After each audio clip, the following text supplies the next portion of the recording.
When we booked you to come on the show today, we were looking at a pretty different scenario, just thinking that, hey, everybody couldn't wait to get back out there and travel. This is very early on. This is just the early news. It's going to take a while, at least a week or two, before they can even tell a lot of things scientifically about this new variant. But what are your thoughts as you wake up and hear this news this morning? Well, it's obviously disconcerting to hear anything related to additional COVID concerns. People are trying to be, of course, as careful as possible. And what this, may do or may not do, it's obviously so early, it's hard to tell. What we know is that consumers have become more and more comfortable with traveling, even understanding many of the risks that are out in the space. And I think we're learning how to live with this and to continue to do the things that people need and like to do.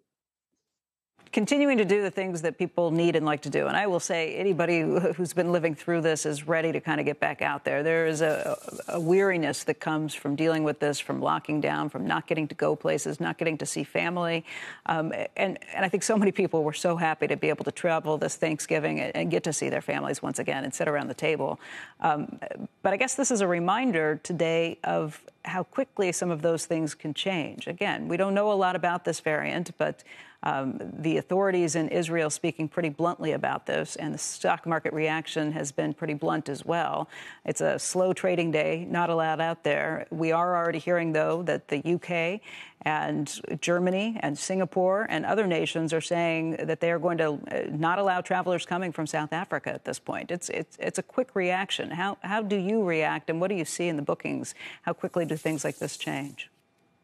Well, clearly countries are trying to be extremely cautious with this virus. But, if we look at what's happened historically, when there's news reports that come out, when there are serious concerns about new variants or other turns in the virus, we've seen people continue to book materially at the domestic side, right? This may shut down some international travel between a few countries at first, but really what's going to happen is people continue to find ways to travel locally. And at Priceline, certainly through the holidays, we have seen more families, more children and others traveling to be with family and friends, as you've noted. In fact, this has been one of the busiest travel weeks we have seen since February of last year, which is really compelling considering still many of the concerns and thoughts that people have about how to travel safely with the virus. Yeah, and about 70% of your business does involve last-minute bookings. So, Brett, you obviously have a pretty good finger on the pulse of what's out there.